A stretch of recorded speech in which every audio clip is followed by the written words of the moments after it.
Boa noite a todos e a todas. Prazer estar mais uma vez com vocês aqui no nosso programa Direito e Você, programa idealizado por Mauro Júnior Advogados Associados. Quero agradecer primeiramente a Deus por nos proporcionar essa oportunidade de estarmos realizando um sonho nosso, de levar informações, levar conteúdo, não somente aos colegas advogados, mas enfim, toda a sociedade.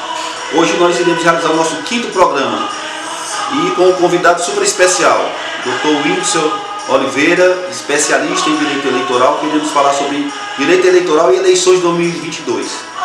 Esse é mais um programa que você pode estar nos acompanhando através do nosso Instagram, Mauro JR Advogados, e também pelo YouTube.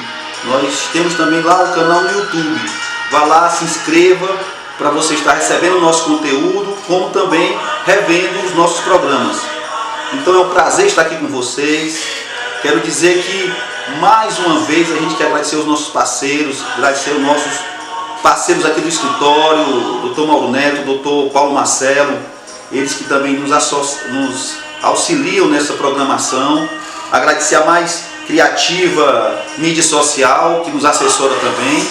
Então agradecer a todos vocês aqui. Mandar um abraço para todos aqueles que estão nos interagindo e ajude também a gente fazer esse projeto, Mande aqui a sua sugestão de tema, a sua sugestão também de convidados, e nós teremos o maior prazer estar aqui atendendo a essa demanda de vocês. E essa demanda de direito eleitoral, como todos sabem, nós teremos eleição, primeiro turno em outubro, para presidente, governadores, deputados federais, deputados estaduais, senadores. E é um ano muito importante a participação da nossa população, principalmente dos eleitores, que é o momento ápice da cidadania e da democracia, que é o sufrágio universal, que é o voto. Então, devemos estar preparados, conhecer a legislação, para podermos contribuir com esse processo democrático, e como também denunciar as irregularidades, escolher melhor os nossos candidatos, prestar atenção nas suas plataformas. Então é de muita importância nós participarmos desse momento histórico da nossa eleição e da nossa democracia, Nós vivemos um momento muito difícil, um momento de dificuldades, e precisamos estar atentos às discussões, aos problemas, e principalmente àqueles que se propõem a serem agentes públicos através do mandato confiado pelo povo para discutir essas questões sociais, estar lá trabalhando por a gente nos próximos 4 anos. Então nós estamos aqui aguardando o nosso colega Whindeson Oliveira, ele que é mestre e doutorando em Direito Constitucional, especialista em Direito Eleitoral, Direito Público e Privado, Processo Civil, advogado militante nas áreas de Direito Eleitoral e municipalista, e sócio do escritório Carvalho Oliveira, em Teresina. Então é um colega também bastante conceituado na advocacia piauiense, apesar de ser um jovem advogado, mas também um advogado já bem conceituado, que presta um serviço em todo o estado do Piauí e principalmente na questão eleitoral. Então nós estamos aguardando aqui o nosso colega Whindeson pedir para entrar. Mas antes disso eu quero aqui agradecer a todos vocês que já estão aqui conosco, O Rodrigo, a Samira, a Ivone, a Raquel.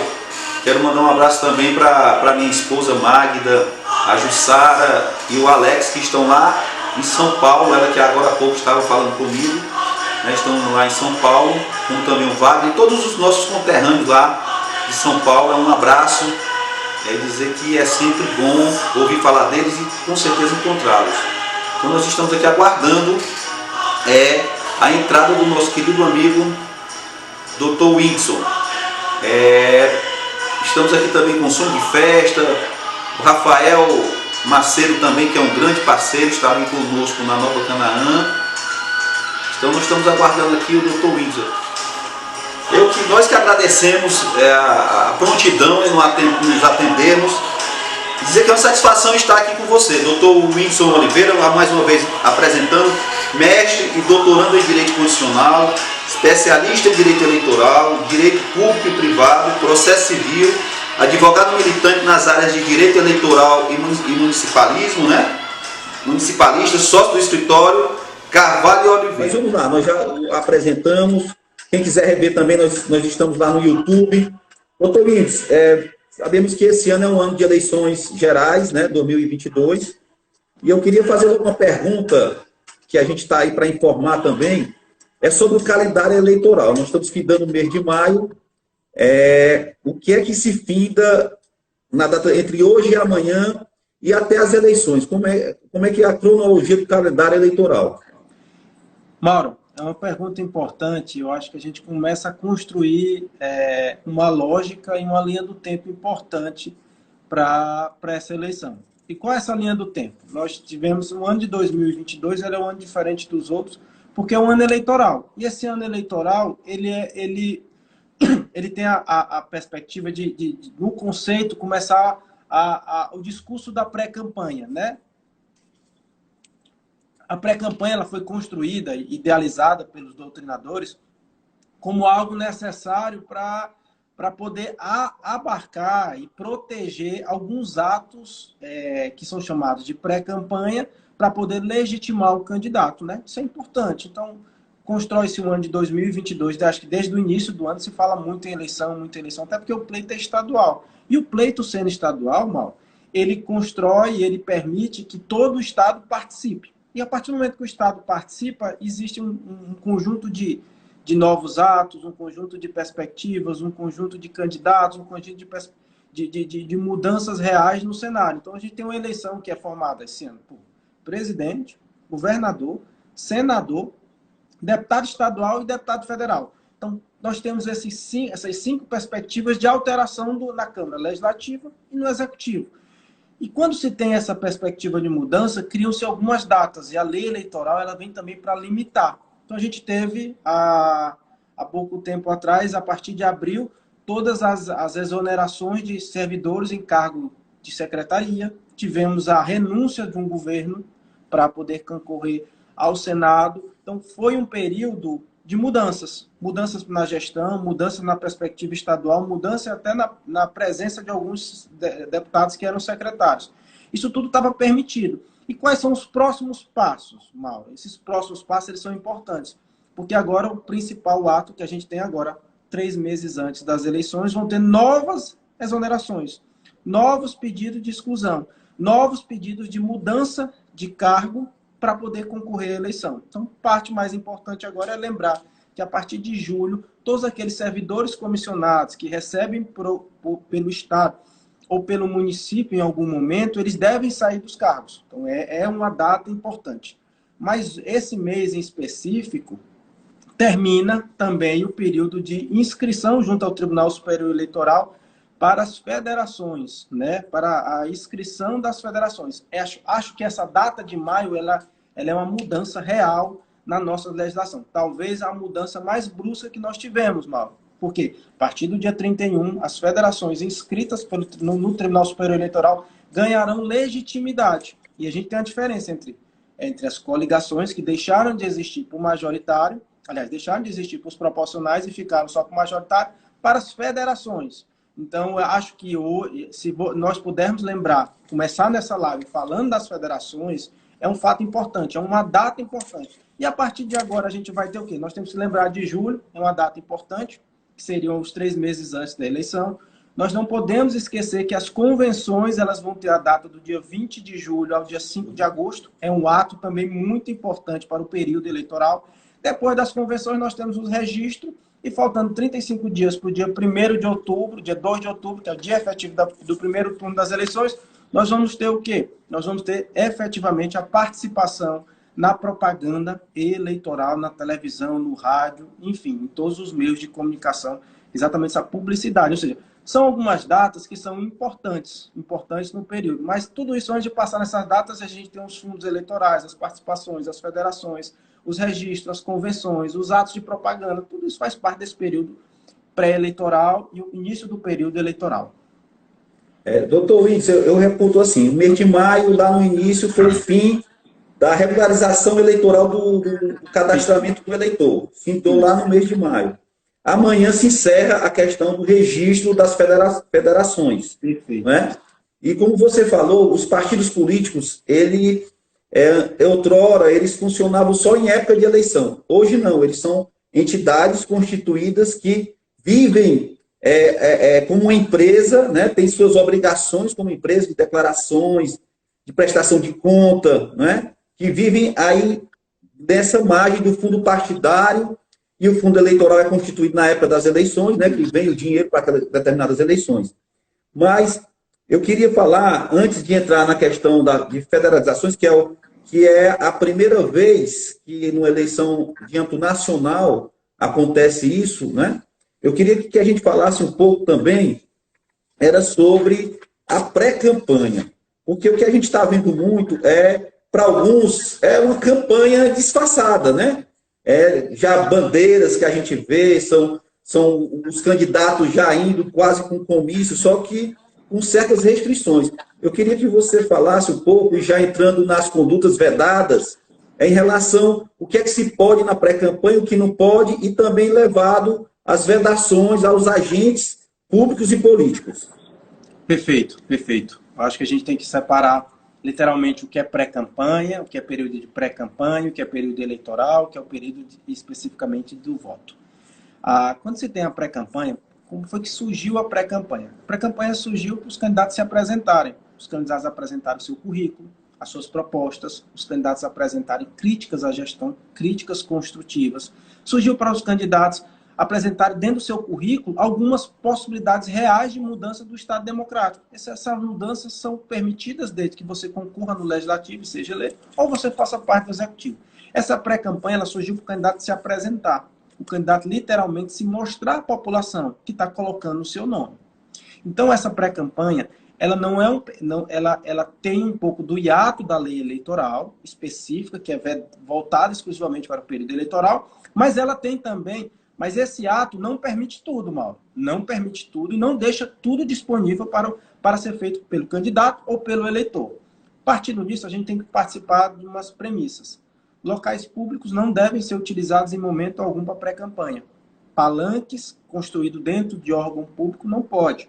Pedido explícito de voto não pode. Alegar, levantar, falar do número também não pode. Mas, Wilson, a dúvida que fica. Mas, Wilson, eu sei que um determinado candidato vai ter aquele número, então não pode divulgar? Não. Sabe por quê? Porque a gente vai falar ainda das convenções, e são as convenções que são legitimadas para fornecer um número ao candidato. Então, isso é um fato importante, mano. Nesse período eleitoral, a gente começa percebendo que a gente tem que fazer o equilíbrio entre as partes. Independente do candidato ser da gestão, independente do candidato ser da oposição, independente do candidato ser uma terceira via, ele não pode não pode desequilibrar a eleição. E para desequilibrar a eleição, primeiro você pensa, o que eu estou fazendo, o outro candidato pode fazer? Então, esse é o primeiro passo, é equilibrar as condições do eleitorado, as condições dos candidatos. Então, assim, é permitido usar, como foi falado agora há pouco, é permitido utilizar órgãos públicos, o poder público, dinheiro público para fazer campanha? Não, não é. Isso não se cria aqui uma excludente do fundão eleitoral. Não, não é isso. É só não pode usar o veículo, não pode usar, por exemplo, o poder público. Por exemplo, se eu fui secretário e tenho direito a um cargo, a um carro, a um veículo, a um determinado tipo de verba, eu posso usar ela na campanha? Não. Eu posso usar os servidores do Estado, do município, da minha secretaria, de qualquer lugar para eleição? Também não. Mas essa premissa, a primeira pergunta que se faz para poder distinguir isso é: o outro candidato pode usar isso? Isso é o equilíbrio. Isso é o que a legislação cria. Então, esse ato criado pela suposta ausência de legislação, que ela é usada especificamente no período eleitoral, ela começa a valer também no período de pré-campanha. E sobre a utilização de bens públicos, sobre o pedido explícito de voto. O pedido explícito de voto, por mais que eu saiba que eu vou passar nas convenções, que eu sou o candidato, eu não posso ainda pedir explicitamente o voto. Eu não posso tornar o meu palanque eleitoral, construir um palanque eleitoral com base em algumas críticas que são ou falsas, ou falsear a verdade. Eu também não posso. Eu não posso construir meu palanque eleitoral nisso. Eu não posso construir meu palanque eleitoral utilizando um desequilíbrio de eleição. Tornar bandeira, música, charanga, utilização de espaço público, tudo isso é vedado pela legislação. Tudo isso o candidato deve ser impedido de realizar. E se estiver realizando, nós temos os órgãos como a polícia, hoje a Justiça Eleitoral tem um poder de polícia muito forte de coibir, literalmente ela fiscaliza e coíbe. O Ministério Público Federal também tem esse papel e, logicamente, em determinados atos, se foram cometidos esses crimes eleitorais, a Polícia Federal ela é responsável também por investigar e coibir quando isso for acontecer. Ou seja, você tem meios, e esses meios eles são fortes e contundentes para impedir o abuso. Esse fato é o abuso. Então, quando se traz o abuso do poder econômico, é a utilização do poder público em torno de uma candidatura. Abuso do poder econômico, a utilização do dinheiro em cima de fazer alguma fraude eleitoral, construir o seu discurso sobre algumas premissas equivocadas. Tudo isso é importante ser equilibrado durante o período eleitoral. E a legislação, por mais que ela exista, esse suposto ato, ela é feita para isso, para impedir esses abusos. Então, deixa eu fazer uma pergunta aqui. Só uma pergunta aqui. Internamente, o que a gente está vendo hoje é internamente os partidos, os pré-candidatos estão andando nas cidades e fazendo encontros fechados, mas com bandeiras, com jingle, quer dizer, é um comício disfarçado. Isso pode ou não pode? Boa pergunta, Mauro, boa pergunta. Como advogado, não há motivo para impedir, os encontros partidários. Wilson, é contra a lei fazer uma reunião onde o pré-candidato vá a determinados locais e convide os simpatizantes, os convencionais e aqueles que acreditam ou não no projeto político para assistir? Não, não é. Não é, sabe por quê, Mauro? Porque nesses atos não é para acontecer. Não é para acontecer nenhum tipo de movimento de pedido de voto, nenhum movimento de promessa de voto, nenhum movimento de atos específicos para garantir o voto. Não, ali são atos onde você expõe o seu currículo, faz as suas propostas, pode vir a criticar gestões contrárias à sua ideologia partidária e, essencialmente, se torna conhecido. Mas, Wilson, tem o abuso. Esse abuso acontece quando? Se houver lá o pedido de voto, se houver a propaganda ostensiva, ou seja, aquela fora daquele recinto, fora daquele reduto. Wilson, quer dizer que pode passar um carro convidando? Não. Pode ter aquelas caminhadas, passeatas, carreatas? Não. Ainda não. Sabe por quê? Porque o evento é específico àquele recinto, para os convencionais, os filiados e os partidários, aqueles que simpatizam com aquele determinado candidato ou determinada ideologia partidária. Então, esse tipo de movimento ele deve ser coibido quando ele for excessivamente fora da lei eleitoral. E o que se vê hoje, a princípio, pelo que se vê hoje, são movimentos construídos pelo partido. E esses movimentos, Mauro, devem obrigatoriamente serem declarados. Ou seja, declarados em que sentido? Devem ser movimentos em que o local, se ele for doar, se ele for cedido ou se ele for alugado, tem que ir para prestação de contas. O palco tem que ir para prestação de contas. Alguns movimentos lá dentro, seja a luz, o palco, o banner... Água. Então, assim, água, porque não pode servir cerveja, não pode distribuir comida, tudo isso a princípio não é para haver. Não é para acontecer. Se tiver acontecendo, ou se porventura tiver algum tipo de denúncia, ele deve ser averiguado pela Justiça Eleitoral. Então, esse fato... Deixa eu lhe fazer outra pergunta aqui. O candidato ou a candidata, eles podem fazer live até quando? Eles podem, assim como esse programa nosso aqui, eles, como pré-candidatos, eles podem fazer lives, podem estar nas redes sociais direto. O impedimento também só é a questão de pedir voto. Pode. Ou de falar mal da gestão, de críticas negativas, essas coisas assim. Me explique essa situação para todos nós. Exatamente, Mauro. Lives, essas entrevistas, ela pode ser feita até às vésperas da eleição. Porque ela é uma plataforma de exposição das propostas, das características, da plataforma que o candidato tem. A live, em específico, esse movimento que nós estamos fazendo aqui, ela é importante. Ela é importante porque ela também autoriza o candidato a chegar em determinados locais para expor as suas propostas. Mas o que a gente deve evitar, eu acho que é o cerne principal, que pode ser respondido, independente da pergunta, eu posso gravar ao vivo aqueles eventos que estão acontecendo de pré-campanha? Não, não posso. Por quê? Porque, conforme foi colocado, são eventos São eventos que devem ser realizados por filiados, por convencionais ou por simpatizantes. Você e eu, que não temos nada a ver com o movimento que está acontecendo. No sul do Piauí, por exemplo, se fosse uma eleição municipal, ele ser filmado, ser colocado, ele pode ser caracterizado uma propaganda irregular. Então, isso deve ser... Como pré-campanha, mas na campanha, os comícios, eles podem ser... Na campanha, sem nenhum problema. Nós estamos falando de... Porque esse ato de pré-campanha, a gente tem que ter 3 premissas básicas. Elas são voltadas para a exposição das propostas, elas são voltadas para colocar o candidato, o currículo do candidato, e devem ser colocados para os filiados, simpatizantes e convencionais. Isso é um fato... A mobilização da... Exatamente. A mobilização dos seus partidários, assim, né? Isso. Porque é esse movimento de pré-campanha que cria o sentimento. Esse sentimento, eu posso pedir o voto para quem eu quiser. Aquele que está presente lá, ele pode pedir o voto, ele pode sair dali e pedir o voto. Pedir o voto em que sentido? Dizer, olha, tem aquele candidato, a partir de agosto ele vai ser candidato, ainda não tem um número, nós vamos ficar sabendo o número dele num determinado momento. Então, tudo isso é construído pelas plataformas de pré-campanha. Colocamos e reforçamos aqui, Mauro, pré-campanha não é ilegal. Realizar movimentos políticos não é ilegal. Não é crime eleitoral. Crime eleitoral é o abuso.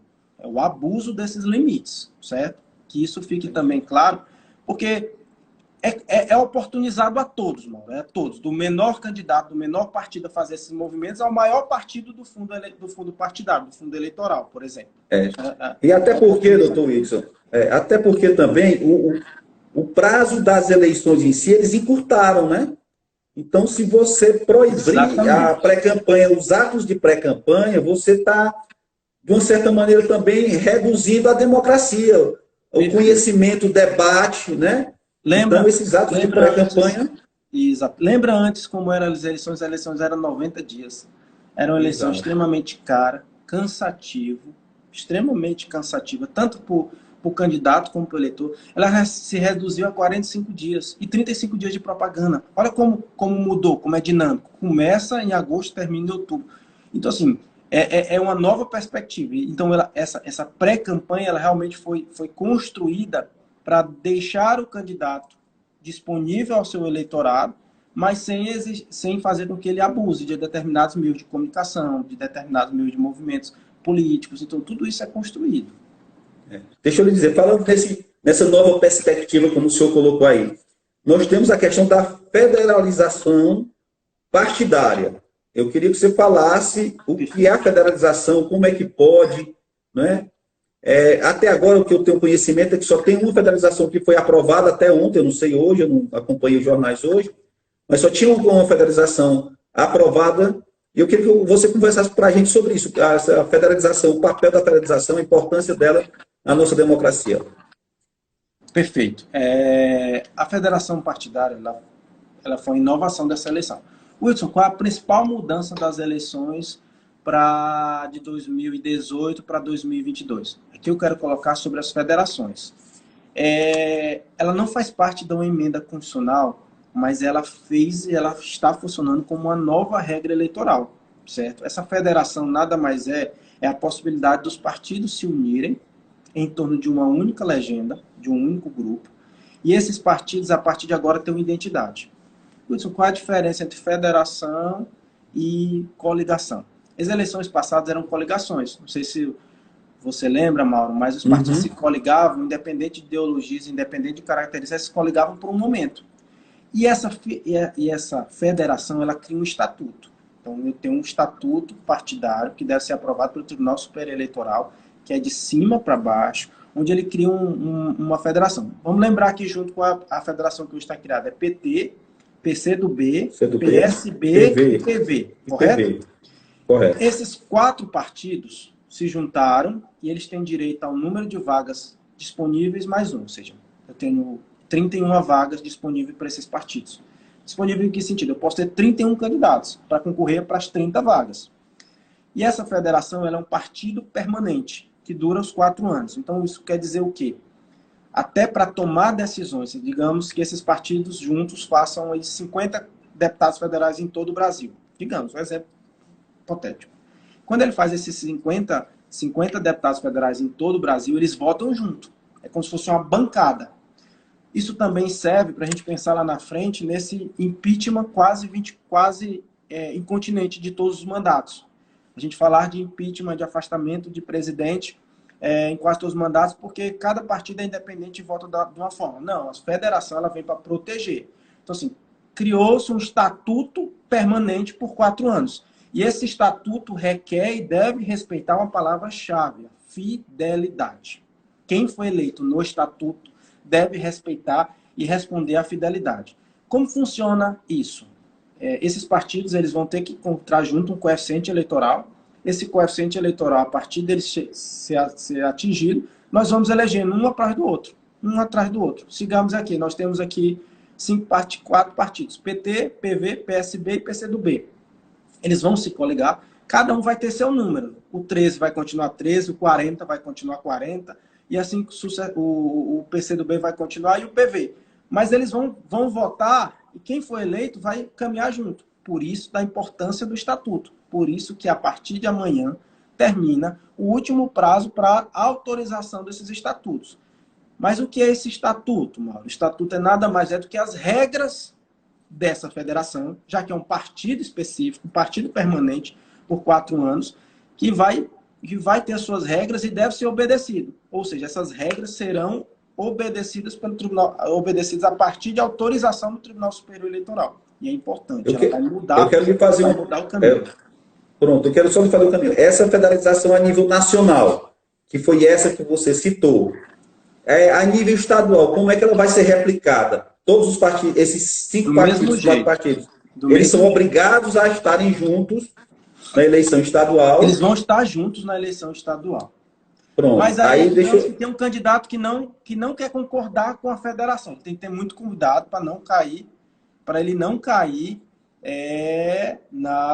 em alguma forma de infidelidade, certo? A partir de agora a gente discute que eles são unidos, são 4 partidos. Lógico que cada um vai ter, se esse determinado candidato fez algum ato ilegal durante a eleição e pode vir a ser cassado, não vai atingir os outros 3, perfeito. Mas ele vai ser eleito com os votos, a somatória dos votos. Para simplificar, é uma coligação só porque é uma coligação duradoura. Em vez de durar só a eleição, ele vai durar os 4 anos. Perfeito. Primeiro ponto. O primeiro ponto seria esse, né? Porque o deputado eleito aqui... Primeiro e mais importante ponto. Pronto. O deputado aqui ele vai seguir a lógica também. Eu sou 4 partidos. Se o partido, se a federação consegue 4 vagas de deputado estadual, os 4 mais bem votados, independente de partido, serão os eleitos. Perfeito. Assim. Perfeito. E a federação, ela vai... Mas a gente tem que saber também, colocar isso na ponta do lápis, que o fundo eleitoral do PT é do PT. O fundo eleitoral do PV é do PV. E o fundo eleitoral... Outra grande ajuda que vai haver é que a gente não pode esquecer a propaganda, o tempo de TV. O tempo de TV também vai ser somado, né? Isso é importante. Mas, Wilson, como é que a gente vai ter noção de quando é o tempo de TV? Só quando sai, só quando o Tribunal Superior Eleitoral liberar. Não é agora, não vamos saber agora. Mas dá para a gente imaginar pela bancada. Então justifica por que o presidente foi eleito em um partido pequeno, e aqui não é a crítica ao partido, é uma constatação, ele foi eleito num partido nanico. E ele mudou para um dos maiores bancadas do Brasil. Por quê? Tempo de TV, tempo de rádio, fundo eleitoral, isso é importante, capacidade logística em todos os estados. Então, assim, isso tudo vai acontecer, será somado, Greg. Será somado, todos os tempos serão somados. Você falou aí, doutor, já respondeu parcialmente uma pergunta que era decorrente da última, em relação à federação. O fundo partidário, ele é individual, cada um tem o seu fundo partidário. O fundo eleitoral, vamos lá, que é especificamente para as eleições. Eu acho que a gente tem que separar o fundo eleitoral e o fundo partidário, né? Esse é o primeiro ponto. O fundo eleitoral é um fundo especial de campanha, que é o chamado fundão. Vamos criticar o fundão foi muito criticado pelo valor de 5,7 bilhões de reais, porque tirou, mas enfim, independente das críticas, ele é um financiamento de campanhas políticas. E aqui eu abro um parêntese, Mauro, para algo que a gente trabalha muito, que é um dos temas, inclusive, do meu doutorado, é sobre improbidade administrativa. A gente quer colocar e lembrar aos advogados, a todos que assistem, a quem porventura venha a assistir isso aqui, ó, a má utilização do fundo eleitoral gerará improbidade. Eu assisti uma palestra de um representante de um órgão fiscalizador, que ele disse que ia entrar com todas as improbidades se ele achasse que o dinheiro do fundo eleitoral estava sendo mal utilizado. Ou seja, a gente começa a perceber que o fundo eleitoral ele ajuda, mas ele também deve ser bem utilizado, sob pena de gerar prejuízo. E por que essa disputa pelo fundo eleitoral? Porque o fundo eleitoral ele é dividido na proporção dos votos válidos entre os representantes do Senado, entre os representantes da Câmara Federal e outra proporção sobre o número de representantes do Senado, Câmara Federal e sobre, literalmente, o tamanho do partido. Então, isso acho que a gente começa a distinguir. Fundo eleitoral, fundo partidário. Wilson, e o fundo partidário? O fundo partidário, mal, nada mais é do que aquela manutenção mensal do partido, que também é importante. Por quê?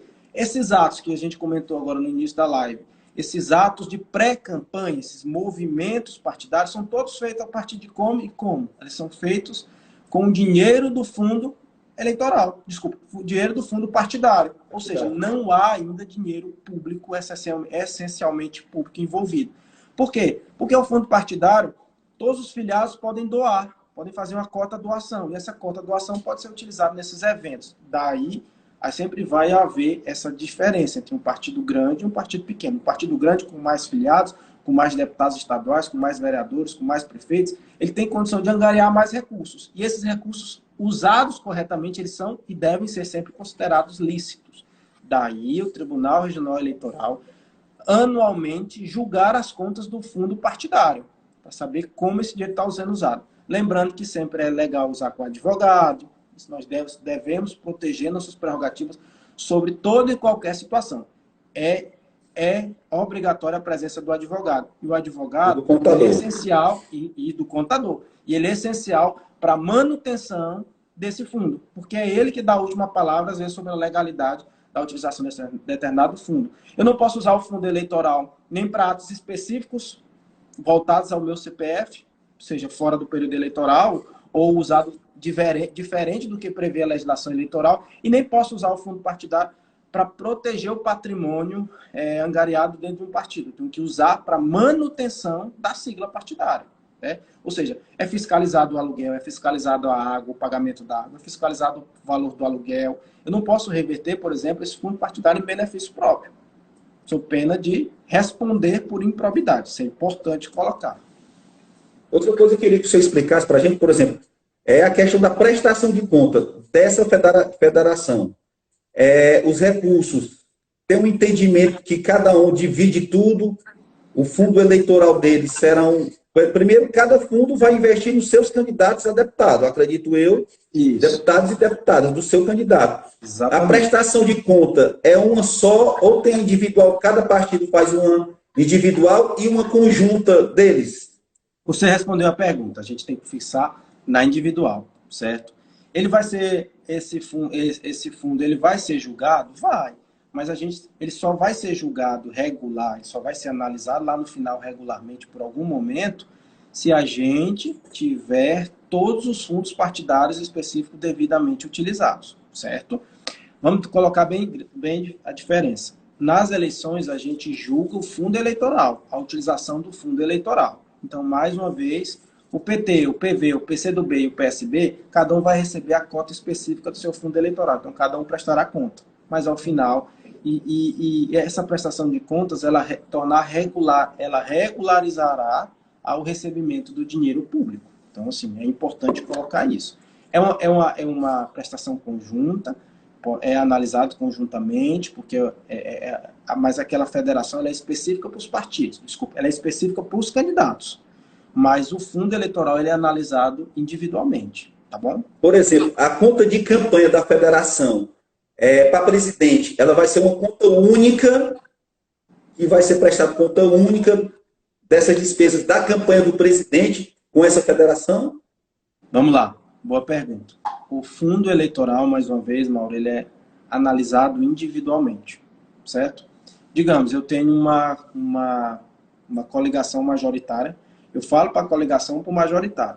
Eu tenho uma coligação majoritária, digamos, formada pelo PP e pelo PCdoB.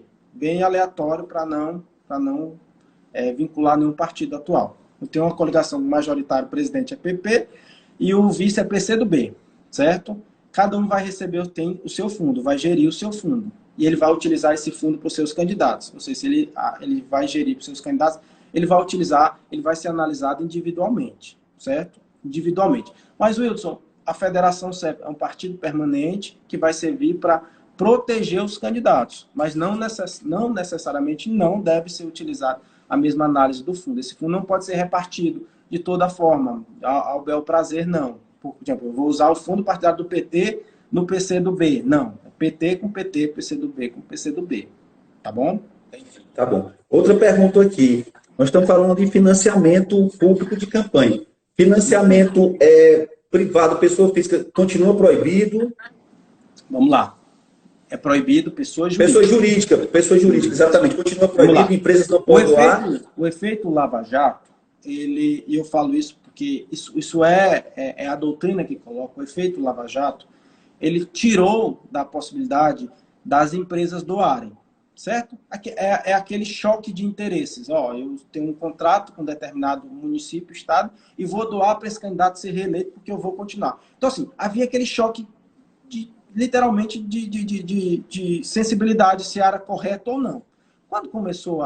Quando surgiu isso, Val, tiraram as pessoas jurídicas, mas tiveram obrigatoriamente que colocar alguém no local. Tem que substituir. Porque os candidatos... e aqui eu abro um parênteses para lembrar o efeito Dória. Lembra do efeito Dória? O efeito Dória qual é? É que um candidato sozinho bancou a sua eleição. Por quê? Porque ele tinha o capital necessário. Mas o outro colega dele ali, o adversário dele, que seja, ele não tinha essa capacidade e fica desequilibrado. Que foi que o Congresso Nacional, junto com o próprio Executivo, propôs. Propôs a criação de um fundo eleitoral. E esse fundo eleitoral, Mauro, ele vem sendo reajustado ano a ano. Percebe-se que na eleição passada foi menos de 5 bilhões. Hoje já estamos em 5 bilhões e 700. É muito dinheiro. E voltando para a pergunta. Quando a gente torna isso possível, a gente começa a construir algumas diferenças entre a possibilidade de como o candidato vai usar esse fundo, esse dinheiro, e essa assistência como será feita. Então, assim, a gente começa a perceber que a legislação eleitoral ela começa a impedir os abusos. E em relação à perspectiva real de como os partidos irão fazer, a Justiça Eleitoral literalmente irá fiscalizar e não irá impedir os abusos. Né? Eu gostaria que você falasse também do financiamento coletivo de campanha, a chamada vaquinha virtual, que será a terceira vez que será utilizada nas campanhas no Brasil. Me falei. Voltando para a pergunta anterior, só para deixar claro, quando a gente tirou o financiamento e criou o fundo eleitoral, a pessoa jurídica só pode doar 10% do que ele doou, do que ele declarou no ano anterior. Ou seja, a minha declaração de imposto de renda, agora feita em maio, Mauro, foi referente ao exercício financeiro de 2021, correto? Digamos que eu tenha declarado 10 mil reais. Eu só posso doar 2 mil reais. Desculpa, R$1.000. É 10% do que declarou no exercício anterior, tá bom? Só justificando, porque a pergunta foi extensa, a resposta foi extensa, eu acabei que não falei a limitação de porcentagem. Vamos lembrar, 10%, tá bom? E pessoa jurídica não doa. Pessoa jurídica não doa. Voltando para a pergunta da vaquinha virtual. Interessante, né? A vaquinha virtual, ela tentou, mas parece que ainda não pegou. Pelo menos aqui, a nível Piauí, ela não pegou, né Mauro? E pouco usado no Brasil, mas ela trouxe se você for perceber, ela trouxe um pouco da história americana, né? Da maior doação proporcional de todas as eleições do mundo foi no Barack Obama, né? O Weekend, nós podemos. E essa doação, ela trouxe a vaquinha virtual. Mas o que é a vaquinha virtual? A vaquinha nada mais é do que uma oportunidade, nós, eleitores, doarmos ao nosso candidato. Mas, Wilson, a gente pode doar o quê? Só 10%. Sabendo que a nossa doação aqui interfere na doação durante o período eleitoral, tá bom? e ela é fiscalizada. Como é que eu posso doar? Aí eu tenho que entrar em sites especializados, abertos pelos próprios candidatos, né, com registro direto no Tribunal Superior Eleitoral, fiscalizado pelo Tribunal Superior Eleitoral, onde eu vou doar o dinheiro e ele vai ser liberado quando começar a campanha eleitoral, tá bom? Eu posso doar por cartão de crédito, por Pix, nunca, jamais depositando numa conta sem identificação. Essa é a diferença. E voltando agora um pouquinho, se o candidato receber um dinheiro de uma pessoa jurídica, ele tem que devolver, tá, mal? Porque é dinheiro usado de forma irregular na campanha, leva ao abuso, leva à cassação do registro, ou até mesmo do diploma, caso tenha sido eleito, tá? Essa dificuldade, esse problema, a gente pensa que não é, mas ele é muito comum, muito comum. Exatamente. Deixa eu pedir aqui a você, doutor Wilson, que falasse aí, resumidamente, nesse que eu acho que é o tema mais badalado das eleições desde a do ano passado, desde a de 2018, que são a questão das fake news, né? Aí o TSE já aprovou várias resoluções, né? Eu acho que a última foi a 23.665, que regulamenta, né, de 2021, penalidades aí para a questão das fake news. Você falasse sobre essa questão hoje, dessas eleições que eu acho que vai ser mais fiscalizado e mais punido são as fake news. Perfeito, perfeito. E a fake news, ela muda a eleição. Ela muda, tem condição de mudar o resultado de uma eleição. E a gente percebeu isso durante alguns movimentos. Inclusive, essa última eleição americana, ela foi permeada pela fake news e ela trouxe também consequências ao período eleitoral. Eu vou começar lembrando que a fake news é fraude, fake news caça. Então, a fake news deliberada, se for constatado que ela teve a condão de mudar o entendimento do eleitorado, ela caça. Ela gera consequências ao mandato. Quais são as consequências ao mandato? É a cassação, certo? Então, essa forma de criar fatos mentirosos, deturpar a verdade ou fantasiar alguma informação diferente, ela é crime. Wilson, a partir disso, a gente está tolhendo o direito de manifestação? Jamais. A gente tem que ter uma diferença entre liberdade de expressão e criar um fato mentiroso. Nós não podemos nos esconder atrás da liberdade, de um direito constitucional de liberdade de expressão, no momento em que a gente cria fatos que não correspondem à verdade ou cria falseando aquela verdade. É fake news dizer que por exemplo, um gestor construiu uma determinada obra. É fake news dizer que essa obra não foi construída? Sim, é fake news. É fake news dizer que ela, sem ter acontecido qualquer ato de irregularidade, ela foi irregular? Sim, é fake news. Por quê? Porque atinge literalmente a honra do candidato. Se atingir a honra do candidato, Mauro, a gente pode ter um resultado diferente do que estava na cabeça do eleitor.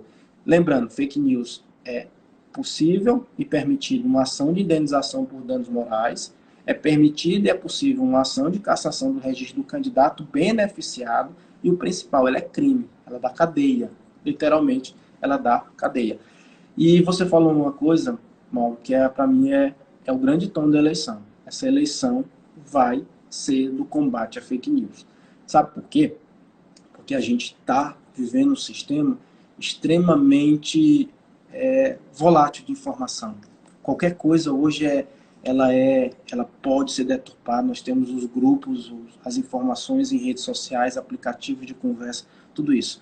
E o mais, para a gente perceber o quanto isso é fiscalizado nos dias de hoje, o Tribunal Superior Eleitoral impediu que o WhatsApp tivesse grupos com mais de 250 pessoas. Em qualquer lugar que você vai no mundo, o WhatsApp tem grupos com números infinitos. Você tem o Telegram. O Telegram, por exemplo, tem grupos com números infinitos, tem 200 mil pessoas, 300. O WhatsApp só tem 250. Mas por quê? Porque o Tribunal Superior Eleitoral impediu. Por quê?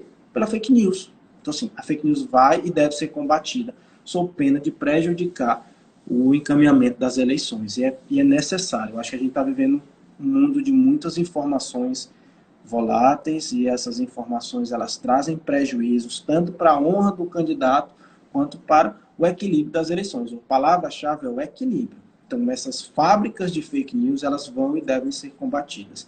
Falar bem do candidato não é problema. Criticar as propostas de governo de outro candidato não é problema.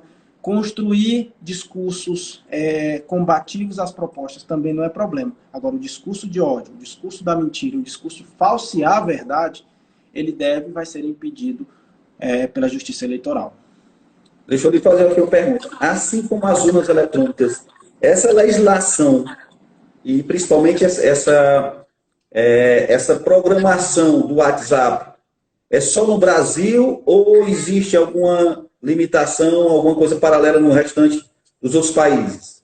É uma pergunta que a gente pode responder por um recurso do WhatsApp junto à decisão do Tribunal Superior Eleitoral que impediu que ele fosse reflexo dessa política brasileira, que ela fosse aumentado o número de grupos, certo? Aumentado o número de participantes. Acho que o presidente Jair Bolsonaro até fez uma crítica em cadeia nacional, numa das entrevistas dele, dizendo que o Brasil estava diferente do resto do mundo. O que a gente sabe, Mauro, é que em todos os outros locais do mundo, a regra do Telegram está existindo para a regra do WhatsApp. Mas, por isso existir, foi impedido aqui no Brasil para exatamente tentar controlar fake news. Então, acabou a eleição, o WhatsApp vai ser atualizado aqui no Brasil. Mas hoje, no Brasil, ele sofre essa pressão do Tribunal Superior Eleitoral. Eu prefiro não criticar essa decisão do Tribunal Superior Eleitoral, porque eu acho que ela agiu antecipadamente ao problema. Mas ela também vem tolher o direito da gente ter um grupo maior. Por exemplo, você não consegue ter um grupo num condomínio com 400 pessoas. Você não consegue. Você não consegue ter um grupo de advogados com mais de 250 pessoas. Ou seja, vem tolher também quem não pratica fake news. Foi uma decisão extremamente questionável, mas foi a adesão do ministro Alexandre de Moraes, junto como um dos integrantes dessa comissão que fiscaliza as redes sociais. Infelizmente, nesse momento, qualquer debate nesse nível político de questionar a conduta A ou B deságua num posicionamento partidário. Por isso que a gente fica evitando, muitas vezes, de criticar uma ação e outra para poder ver. Mas eu acredito que depois dessas eleições, nós temos que repensar tudo isso, porque fake news se prejudica na eleição, ela prejudica em qualquer outro momento da vida social brasileira, de condução, de qualquer situação, de pesquisa, quer dizer, é um mundo que se envolve nisso. Então, seria uma discussão maior.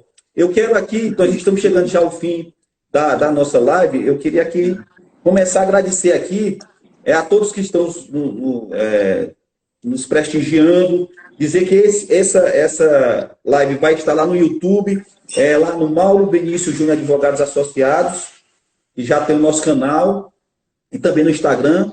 E aqui, doutor Whindersson, eu queria abrir um espaço também, que eu gosto sempre de conversar no final da nossa live, sobre o nosso entrevistado, né?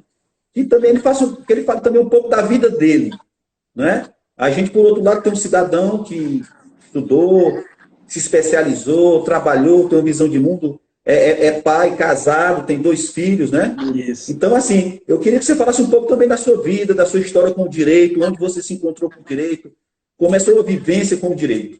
Obrigado, Mauro, pela oportunidade. Eu agradeço a todos aqueles que assistiram, tiveram presentes, aqueles que ainda vão assistir, né? Eu fico muito feliz. Mas, Mauro, eu sou advogado há mais de 17 anos, sou militante, vivo única e exclusivamente da advocacia, adoro a sala de aula, mas faz um tempo que eu vivo exclusivamente da advocacia. Por quê? Porque eu acho que nesse momento é o que eu mais me identifico. Adoro sala de aula, fui professor por muitos anos. Estou terminando meu doutorado para conhecimento mesmo, para eu não fugir um pouco dos livros. Mas viver da advocacia hoje é um grande desafio. Acho que é o maior desafio que nós temos hoje. Porque a minha realidade, Mauro, há 15 anos atrás, nós éramos menos de 5 mil advogados. Né? Não era muito pouco, éramos 4 mil advogados. Hoje nós estamos chegando a 22 mil. Então, assim, viver da advocacia eu acho que é nosso maior desafio, mas é gratificante, extremamente gratificante. E conversar sobre o direito eleitoral é mais gratificante ainda. O direito eleitoral, infelizmente, não dá para a gente falar 24 horas dele, porque ele é sazonal, né, Mauro? Ele vem de 2 em 2 anos, né? Eleição municipal, eleições estaduais. mas eu já venho participando de eleições, no jurídico de eleições, desde 2008. Então, eu fico muito feliz em falar disso e me coloco à disposição. Está aí meu Instagram, acho que ele é uma rede social muito importante para troca de informações, para tirar dúvidas, para ajudar. A advocacia nos coloca e nos impõe a responsabilidade de ajudar onde puder. Acho que esse é o grande, esse é um dos pilares da nossa vida, poder ajudar, poder servir. E eu fiquei muito feliz com o convite, porque viver da advocacia é muito bom, é o que eu escolhi, e acho que a gente deve sempre ter em mente, Mauro, que dentro do direito eleitoral, do momento da live, a presença do advogado é essencial. Mais ainda no direito eleitoral, porque nós somos convocados a aplicar a lei na hora de proteger nossos gestores. Somos nós que dissemos, ao final, o que um candidato pode ou não pode. Porque a letra fria, sem a nossa opinião, ela não é importante, ela não ter utilizado. Então, você coibir algum abuso, você impedir e proteger o candidato, eu acho que é gratificante ao final, mano. E eu, mais uma vez, eu estou aqui para agradecer. Muito obrigado. Olha, e com essas suas palavras aí, eu digo assim, o bom mesmo é quando a gente encontra clientes, candidatos que nos ouçam também, né? E às vezes a gente está ali dizendo não faça, isso aqui é proibido, mas ele vai lá e faz, é por isso que tem essa situação. Mas eu queria que você deixasse aqui uma mensagem também, doutor. Eu quero dizer que é uma honra, é um prazer enorme recebê-lo aqui. Amém. Eu tenho também, pela advocacia, pelo direito, essa paixão, nós já conversamos sobre isso, principalmente um sistema de OAB. Esse programa é justamente para isso, para trazer esses valores como advogados, né? Eu queria também que você deixasse uma mensagem aqui para o advogado do interior. Nós somos aqui da nossa querida Pedro II, subseção de Piripiri, nós somos mais de 300 advogados, nós temos aí a nossa subseção de Barras, de Esperantina, de Parnaíba aqui na região norte, nós já somos 15 subseções em todo o Piauí, e principalmente para o advogado do interior, o advogado eleitoralista e municipalista também, assim como o senhor. Deixa a sua mensagem aqui para eles. É uma mensagem de coração, né, Mauro? Porque eu sou advogado municipalista com muito orgulho. Comecei minha advocacia aos 16, 17 anos atrás, sozinho também, né? Buscando, garimpando, indo atrás. E a gente olhar a história um pouquinho é muito gratificante. E eu digo para aqueles que estão se formando agora, aqueles que estão no mercado, que acreditem. Eu acho que a gente tem a possibilidade real de ajudar, de mudar, de ser presente, de estar presente. E eu digo a todos que tem espaço e depende muito da gente. Eu acho que aqui não é um discurso nem de autoajuda, eu acho que o advogado sabe olhar para ele e ver a importância dele do sistema. Eu acho que existe um poder nosso, é muito grande, para não deixar nossas prerrogativas serem ofendidas, não deixar a nossa autoestima ser abalada e não deixar nenhum outro poder diminuir a força da advocacia. Acho que esse é um discurso, e o advogado, de onde estiver, como estiver, acho que acreditar que a gente pode mudar. E se cada um fizer um pouquinho, não se deixar abalar, não deixar as prerrogativas serem aviltadas a qualquer custo, eu acho que é necessário. É o que a gente preza, é o que a gente constrói, é o que fica. Acho que fica. Olhar para trás e ver um pouco da história que está só no início, eu acho que é nosso principal. E eu digo uma coisa aqui, acho que acreditar em Deus e no dia melhor, no amanhã, é o primeiro passo para as coisas darem certo também. E eu fico muito feliz, mais uma vez, Mauro, em ter me dado essa oportunidade. Pronto, meu amigo, é sempre um prazer. Quero dizer aqui que vários, acho que alunos seus falando aqui, parabenizando o conhecimento. O nosso querido Alexandre Pacheco que esteve aqui com a gente, a Natana, o nosso Francisco Marcário também, do nosso querido amigo em comum e seu sócio, doutor Daniel Oliveira, que já veio a Pedro II, tomou água do Pirapora, e eu quero convidá-lo também aqui, viu? Para vir aqui a nossa sucessão e conhecer a nossa Pedro II, se assim ainda não conhece, né? Conheço. Pronto, mas irei então, lhe dar um abraço e visitar os colegas aí, quanto tempo for necessário ficarei. Viu, meu irmão? Pronto, eu vou aqui movimentar os eleitoralistas para ver se a gente consegue fazer um curso aqui até antes das eleições e convidá-lo, tá certo? Obrigado, obrigado, meus amigos. Eu quero agradecer imensamente a Deus por estar nos proporcionando essa situação, né? Dizer a vocês que nossa live está sendo gravada, está lá no nosso YouTube, Mauro Benício Júnior Advogados Associados. Dizer que na próxima segunda-feira nós iremos fazer também mais uma live. E você aqui sugere o nome do convidado, a live também, o tema da live, enfim. Esse programa é feito por todos nós. Mais uma vez, doutor, muito obrigado. Muito obrigado. Nosso abraço a todos e com fé em Deus e Deus seja louvado sempre. Um abraço. Obrigado, meus amigos. Abraço. Tchau, tchau.